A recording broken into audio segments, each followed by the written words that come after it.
Amados irmãos e ouvintes, aqueles que tiverem a oportunidade de ver este vídeo, esta gravação, eu creio que Deus tem inspirado muitos homens de Deus, tem trazido muitas mensagens como despertar para todos aqueles que realmente têm visto o momento em que estamos passando.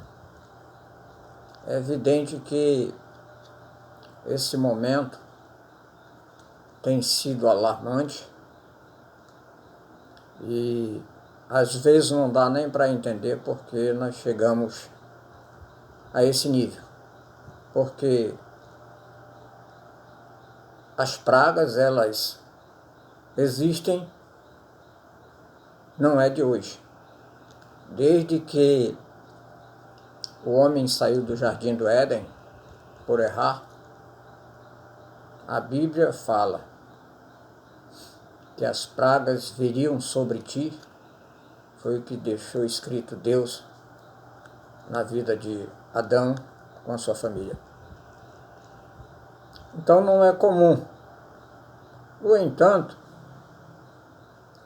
como nós temos vivido aí esta chamada epidemia, que estão considerando como uma epidemia, ou pandemia, é muito bom que Deus fale que nós, ao sentirmos do Espírito de Deus, com a tecnologia que hoje está avançada e a gente tem esta oportunidade, não ficar com aquilo que Deus realmente nos desperta através da sua palavra e que a gente possa traduzir para os demais. Eu hoje quero participar com vocês aqui de uma palavra bem simples, talvez de ensino, talvez evangelística, talvez realmente um despertar para o teu coração, seja cristão ou não, contanto que seja benéfico para todos nós. Eu não quero fazer também uma gravação muito longa para não ser cansativo. Eu quero ser bem específico naquilo que eu quero trazer diante dessa situação que estamos passando. E eu trouxe aqui uma palavra e eu coloquei aqui ela como o segredo da saúde, que é o que tanto tem chocado a todos nós.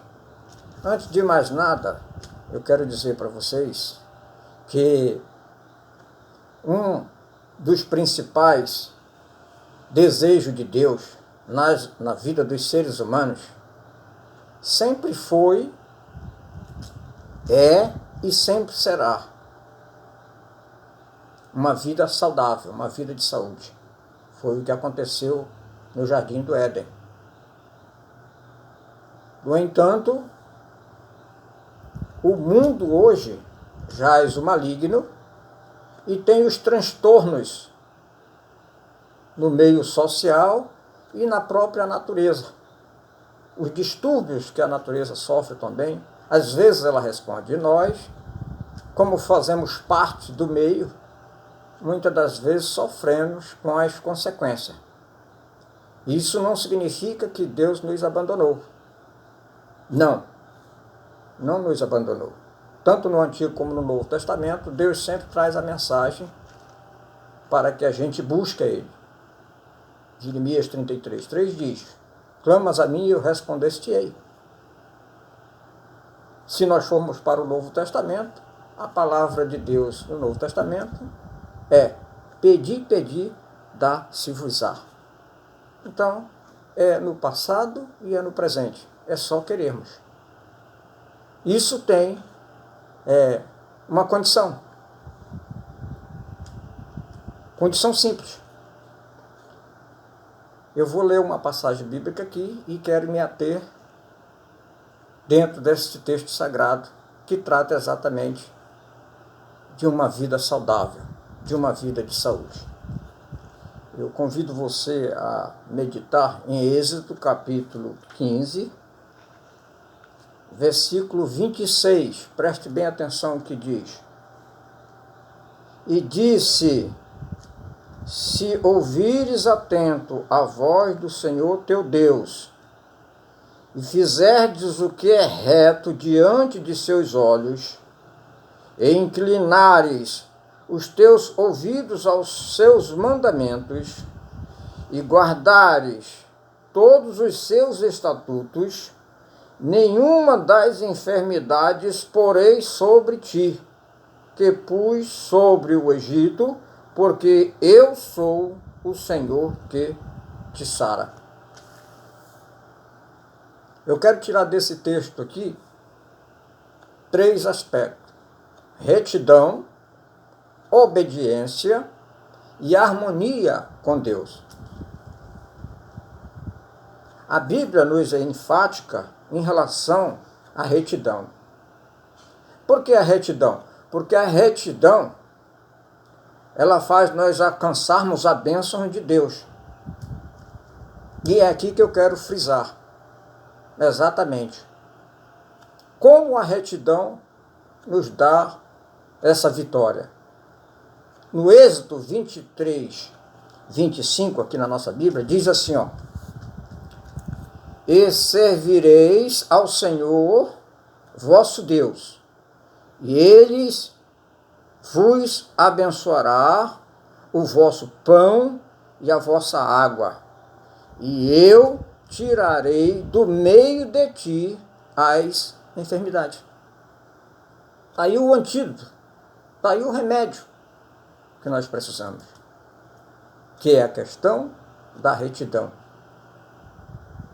Também, não perdendo tempo, a retidão, ela nos conduz ao perdão, e com o perdão ficamos limpos e saudáveis. Diz a palavra de Deus, Salmo 103, versículo 3, o salmista Davi, ele expressa: é Ele que perdoa todas as tuas iniquidades e sara todas as tuas enfermidades, quem redime a tua vida da perdição e te coroa de benignidade e de misericórdia, quem enche a tua boca de bens, de sorte que a tua mocidade se renova como a águia. Retidão. Retidão é o remédio. Ainda com a retidão ela aumenta a nossa fé. E a nossa fé, ela mexe com Deus, ela comove Jesus. E aí a palavra de Deus, ela vai nos fortalecer. Quando você tem a sua fé aumentada, quando você firma realmente naquela convicção, veja o que diz em Mateus capítulo 9, versículo 2. E Jesus, vendo a fé deles, disse ao paralítico: filho, tem bom ânimo, perdoado te são os teus pecados. Só isso. Só isso. Isso é o que Deus quer ver de cada um de nós. Não teve remédio, não teve areia, não teve saliva, não teve água do tanque de Siloé, não teve muitas outras coisas que Jesus usou. Não, nesse instante aqui, foi tão comovente, mexeu com Jesus de tal forma que ele só fez dizer isso: filho, perdoado te são os teus pecados. Estava falando de pecado, mas estava falando de quê? De saúde. Aqui está falando do paralítico de Cafarnaum, que ele se levantou e ficou sarado. Ainda dentro da retidão, a retidão, ela te faz ser conceituado por Deus. E isso é que Deus quer de mim e quer de você. Ele quer que a gente se apresente de forma que Ele possa nos dizer: eis aí o sal da terra e a luz do mundo. Ele quer fazer isso comigo, Ele quer fazer com você. Nós não temos capacidade como de nós de fazer alguma coisa, mas Deus, ele faz se nós dermos espaço. Então, quando nós estamos numa condição de sermos conceituados por Deus, nós podemos observar que ainda que tenhamos que enfrentar as provações, essas lutas, por exemplo, como estamos passando agora, alguns ficam temerosos, todavia Deus tem uma solução. Se você observar Jó, no capítulo 1 do livro de Jó, versículo 8, Deus teve prazer de falar para o diabo quem era o servo dele, quem era a pessoa dele. E qual era o motivo pelo qual Deus chegou a esse ponto? Disse o Senhor a Satanás: observaste tu a meu servo Jó? Porque ninguém há na terra semelhante a ele, homem sincero, olha só, e reto, e temente a Deus, e desviando-se do mal. Que mal? Tudo aquilo que é abominável diante de Deus. Ah, mas a enfermidade, esta praga que está vindo também é o mal. Ele se desvia dele também? Se desvia. Por que ele se desvia dele? Porque ele é reto. Porque ele é reto, e por ele ser reto, Deus dá a proteção. Quando o salmista se expressa: o anjo do Senhor habita ao lado daqueles que eu temo e o livram de todo mal. Isso é convicção, isso é firmeza, isso é parceria, isso é intimidade. E aí o medo desaparece, o pavor desaparece. A confiança passa a ser toda entregue a ele. Como diz o próprio salmista Davi, no Salmo 37, versículo 4. Deleita-te no Senhor, ele satisfará o desejo do teu coração, entrega aos teus caminhos ao Senhor, confia nele e o mais que ele fará. Ou seja, as pessoas já estão totalmente seguras disso, e é isso que nós necessitamos, principalmente nesse mundo em que estamos vivendo dentro desse terceiro milênio.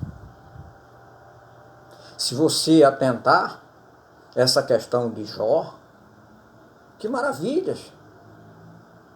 Que maravilhas! Deus falar para Satanás: olha aí, tu viste meu servo lá? O servo Jó, ele é temente, reto, como ele é íntegro. É isso que é o antídoto. É esse o remédio que nós tantos precisamos para combater os males que nos cercam e que nunca vão parar de existir. Basta você ver que esse vírus não é lá essas grandes novidades. Tivemos malária, nós tivemos febre amarela, veio chikungunya, H1N1, sarampo, varíola, catapora, cachumba. Agora mesmo o sarampo, né, está em evidência. Sempre houve. E muitos outros. O câncer continua matando. E assim sucessivamente. Nós precisamos estar firme. E Deus tem trazido esta palavra, né, para que a gente possa realmente estar atento. Essa leitura que eu fiz aqui, embasando o que eu estou falando aqui em Êxodo, capítulo 15, está aqui bem claro, bem específico. Se você atentar nas entrelinhas aqui, a retidão é o ponto fundamental. A obediência, que é o que eu quero falar agora, quero falar exatamente isso, a obediência, a chave da saúde. A chave principal é a obediência.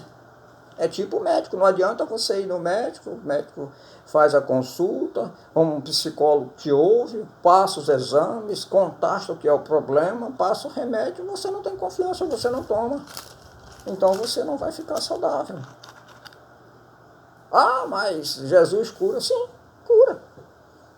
Ele cura mediante o remédio, se tu tiver fé. Ele vai curar se tu não tiver fé para tomar o remédio. Mas se tiver fé para ficar curado sem remédio, vai ficar também. Mas contanto que você clame com argumentos embasados em alguma coisa. Nós precisamos disso.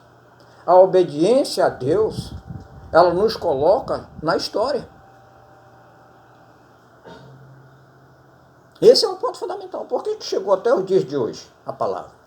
Porque alguém foi obediente. A Bíblia é a palavra de Deus, mas a Bíblia é história. Alguém registrou.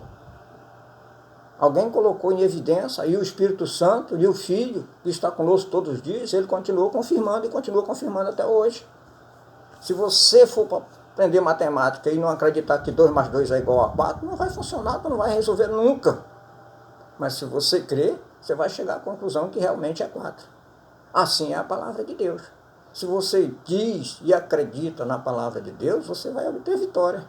Você vai depositar a confiança. E Deus vai operar. Por quê? Porque ele zela pela palavra, porque ele tem responsabilidade com a palavra dele. Se nós observarmos, a obediência a Deus, ela nos coloca na história. Em Gênesis 12:1, eu não quero tratar do assunto exatamente que fala Gênesis 12:1, que é a chamada de Abraão, né? E ora, disse o Senhor a Abraão, sai-te da tua terra e da tua parentela para a terra que eu te mostrarei. No versículo 4 ele vai dizer, assim partiu Abraão como o Senhor lhe tinha dito e foi Ló com ele. E era Abraão da idade de 75 anos de idade. Eu não estou entrando aqui em história de Abraão em si propriamente dito. Eu estou entrando aqui na questão da obediência.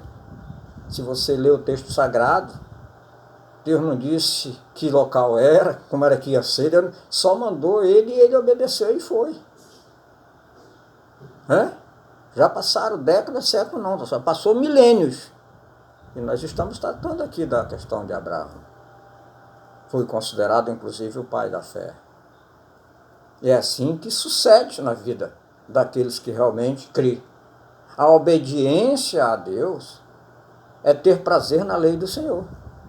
Alguém pode perguntar, mas como é que é a obediência a Deus? Começa na lei do Senhor, na palavra. A Bíblia está dizendo, não anda para a direita, nem anda para a esquerda, olha para frente, trilha caminho reto. Se você botar em prática, você vai chegar no rumo. Não adianta o marinheiro estar usando a bússola, mas não acreditar nela e deixar ela de fora. Ele não vai resolver nada. Ele tem que seguir os passos que a bússola está dizendo. Assim ele chega a um denominador comum. Vai atingir um alvo. Então a obediência a Deus é ter prazer na sua lei. Por quê? Ter prazer na sua lei. Porque quem tem prazer na lei de Deus, fica meditando nela. E quem medita nela está vindo Deus falar. Simplesmente isso. Eu queria tanto que Deus falasse comigo. É só você ler a palavra que ele vai falar contigo. Porque se ele vir falar diretamente num sonho, numa visão ou numa profecia, você não vai entender. Você não entende o linguajar dele, você tem que começar a aprender o linguajar dele aqui na palavra. Quando você começa a entender aqui na palavra, aí você começa a ver ele nas entrelinhas. Porque aqui quem interpreta é o Espírito Santo. Então, é bom você começar por esse lado, que você vai solucionar os seus problemas. E é assim que nós precisamos. E eu não estou falando aqui simplesmente por alguém que... Não, porque ele é pastor, porque ele vive desta forma. Assim, não, eu já ralei. Eu aprendi. José não foi governador do Egito de graça, não. Não foi, não. Ele pagou um preço muito alto. Mas o preço que ele pagou foi para ele mesmo. Foi nada para Deus. Ele simplesmente estava aprendendo. Quanto mais ele sofria, mais ele aprendia. E é isso que às vezes nós precisamos. Obedecer ao Senhor é guardar a sua palavra. E isso é prova de amor. Esse é um outro aspecto da obediência. Obedecer a palavra, colocar em prática. Aí começa a funcionar. A gente começa a entender, começa a ter a vitória. A Bíblia diz, João 14:23, Jesus disse, se alguém me ama, guardará a minha palavra, e meu Pai o amará. Olha só, e viremos para ele e faremos nele morada. Ora, se o Pai, o Filho e o Espírito Santo habitam dentro de você, que praga vai entrar em você, rapaz? Nem projetil de fuzil, é como se fosse um projetil de fuzil sendo disparado contra uma chapa de 15, 20, 30 milímetros. Não vai entrar, não. Vai chegar lá e vai bater, vai, mas entrar, não. assim é Deus fazendo morada em você. Quem disse isso aqui foi Jesus. Se alguém me ama, guardará a minha palavra. E meu Pai o amará. E viremos para ele e faremos nele morada. Já pensou? Já começa o privilégio de ter Deus na tua vida. Realmente é muito formidável a palavra de Deus. Eu quero citar aqui também, como obediência a Deus, a questão da transformação. Nessa transformação, a ponto de o Pai, o Filho e o Espírito Santo fazer morada na gente.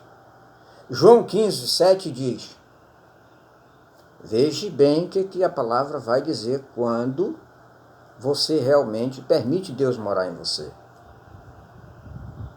Deus permite a tua convicção, ou seja, tu mesmo faz prova de você. Eu posso fazer prova de mim, a gente pode fazer prova da gente mesmo. O próprio Jesus disse: se vós estiverdes em mim e as minhas palavras estiverem em vós, pedirei tudo o que quiserdes e vos será feito. Tudo. Ele não diz exceto isso, exceto aquilo. Você tem até que vigiar em falar uma palavra pesada para alguém, porque a tua boca não pode ser uma fonte de água doce e água salgada. Até isso você tem que vigiar. Quanto mais se você pedir o bem para o teu próximo e para ti mesmo.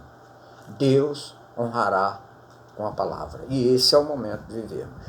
Eu quero fazer aqui praticamente o final com o terceiro tópico, vivendo em harmonia com aquele que sara. Vivendo em harmonia com aquele que sara. Dentro do texto que nós lemos, aquele que te sara, aquele que me sara, aquele que nos sara. Aqui dentro do texto sagrado, nós podemos ver que sara de quê? Da porfia. Não tem que estar porfiando com ninguém, disputando com ninguém. Disputando com a tua irmã, com o teu irmão, com o teu tio, com o teu pai, com a tua mãe, com o teu parceiro lá no local de trabalho, com o teu gerente. Disputando dentro da própria igreja, o ministério, um passando por cima do outro, muitas das vezes perde o temor a Deus. A gente tem que vigiar, nós estamos realmente na meta final. E eu e você, nós não podemos ser a noiva sem azeite. Procure ser a noiva prudente, como diz a Bíblia. A noiva que tinha o azeite. Porque é isso que Deus quer de mim, de você, de cada um de nós. Então ele te livra dessa porfia da carne, quando você está na palavra. E ele te leva para uma porfia melhor. Embora a Bíblia diga que a porfia é uma obra da carne, está lá no Gálatas capítulo 5, quando fala das obras da carne. No entanto, Jesus Cristo ele vai expressar que você pode porfiar, depende que seja uma porfia boa. Quando que é uma porfia boa? Lucas 13, 22, alguém clama para Jesus, quando ele vai passando, e vai dizer que poucos se salvam. Jesus vai olhar para ele e dizer: porfiai por entrar pela porta estreita, porque eu vos digo que muitos desejarão entrar e não conseguirão. Então essa é uma porfia que você pode porfiar. E quando você porfia desta forma, você está tendo harmonia com Deus. Ele te sara e te livra de todos os males. Que te sara da angústia. A angústia, ela é maltratante. Por quê? Porque a angústia, ela traz os transtornos psicológicos. Trazendo o transtorno psicológico, ela desestrutura o indivíduo. É capaz de estragar um lar, estragar um namoro, estragar um casamento, estragar um emprego, estragar tudo. A pessoa fica totalmente... A ansiedade entra e domina o indivíduo e ele fica totalmente perdido. Mas existe um remédio para isso. Tem um remédio especial? Tem. É ir no psicólogo? Não, não condeno o psicólogo. Mas se tiver que ir, parabéns, não tem importância. Principalmente se o psicólogo for um cristão, serve de Deus, porque ele tem 2 formações. Mas um remédio especial está dentro da Bíblia também. Basta você meditar nela. Ler, buscar a palavra de Deus. Você quer ver o antídoto para isso? Olha o que Pedro diz. Né? A palavra que Pedro traz. 1 Pedro, no capítulo 5. versículo 6 e 7. Humilhai-vos, pois, debaixo da potente mão de Deus, para que a seu tempo vos exalte, lançando sobre ele toda a vossa ansiedade, porque ele tem cuidado de vós. Está aí o remédio. Está aí o remédio.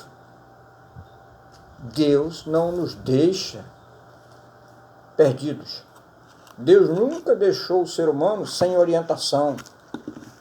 Nunca deixou o ser humano sem uma válvula de escape. Por quê? Porque ele sabe que nós temos aflições. Ele falou, no mundo tereis aflições. Mas sofrer aflições não significa ser destruído. Abatidos, mas não destruídos. Amém? Temos que ser assim. Que te guarda dos prazeres da vida. Que prazer? Aqueles que não são benéficos. Aqueles que não têm uma boa apresentação diante de Deus. Principalmente se você for cristão. Você tem que ter esta sabedoria. Você tem que saber, né, administrar tais circunstâncias. Para quê? Para que você não seja levado ao engano. Então ele te guarda dos prazeres desta vida. Lucas 21, 34 diz, e olhai por vós, para que não aconteça que o vosso coração, né, se carregue de glutonarias, de embriaguez, dos cuidados da vida, e venha sobre vós de improviso aquele dia. Que dia? O dia mau. Nós estamos vivendo, né, um período mau. Crentes e descrentes às vezes ficam apavorados, principalmente aqueles que andam errando, que ficam com temores.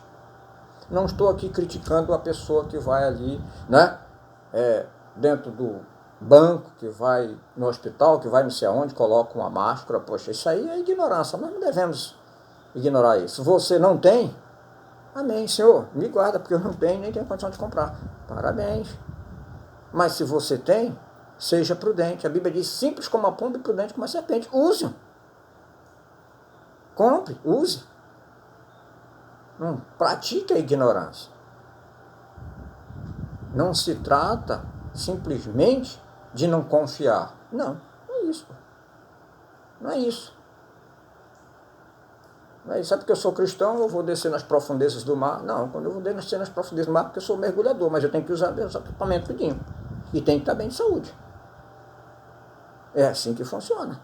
O diabo disse para Jesus, olha, lança-te daqui abaixo, que está escrito, aos anjos darão ordem, sustente, para que tu não tropece em pedra alguma. Ele pulou? Não. O que ele falou? Não tentarás o Senhor teu Deus. Prudência. Prudência. Então, o que nós podemos ver? Que ele também te sara do devorador. Do devorador. A praga não mata só o corpo físico, o corpo espiritual não. Ela te domina também nos remédios. Ela te domina na parte econômica. Vive o tempo todo nas mãos do médico. Não tem isso na Bíblia? Não tem pessoas que viviam o tempo todo, gastaram tudo quanto tinha, a mulher do fluxo de sangue, indo de mal a pior, mas quando ela tocou no médico dos médicos, e aí? Né? Não gastou nem um centavo. É isso que eu preciso, que você precisa. Você precisa ver Jesus, eu preciso ver Jesus. De qualquer forma, seja em sonho, seja numa visão, seja numa profecia, seja na palavra, sentir Ele do meu lado, sentir Ele na minha casa, sentir tudo. Você tem que estar lado a lado com Ele. Porque se assim tiver, Ele vai morar dentro de você. Amém? Não devemos realmente, de forma alguma, sermos ignorantes. Malaquias 3,11 diz, e por causa de vós, repreenderei o devorador para que não vos consuma o fruto da terra. E olha, a terra, produtividade, não adianta ter dinheiro e a terra não ser fértil, não adianta de nada.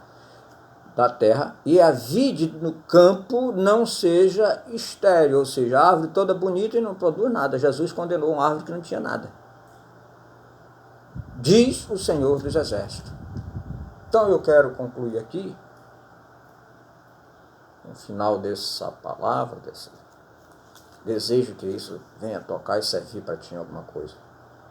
Que nós temos rompido décadas, séculos e milênios, mas Deus é o mesmo ontem, hoje e eternamente. Eu, você, até podemos mudar, ele não muda.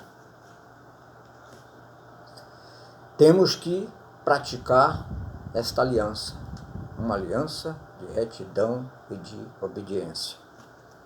Ele quer mostrar para o mundo, em mim e em você,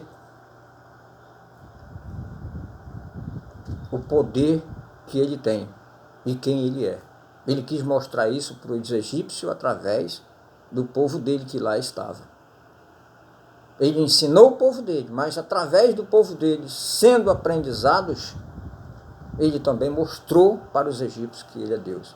Hoje, no 3º milênio, Deus quer fazer isso na pessoa de Jesus Cristo, em mim e em você, em cada um de nós. Ele não quer você morrendo de coronavírus, de AIDS, de câncer, seja lá do que praga for. Não, ele não quer isso não. Não quer isso não. Ah, mas eu orei, foi plano de Deus, né? Ele teve esse câncer, negativo. Plano de Deus não. Não diga um negócio desse. É triste quando a gente vê o cristão morreu com câncer e tal. Não, mas foi o plano de Deus. Para Deus levar, tinha que levar ele consumido de câncer. Não é assim não. Não é assim não. O que faltou foi o temor e uma obediência e um choro em relação a isso. Ele teve alguma coisa a apresentar, como o rei Ezequiel? Ah, Senhor, lembra-te de mim. Que andei na tua presença, te servi bem, fiz isso, fiz aquilo e tal, fez um monte de coisa, se apresentou.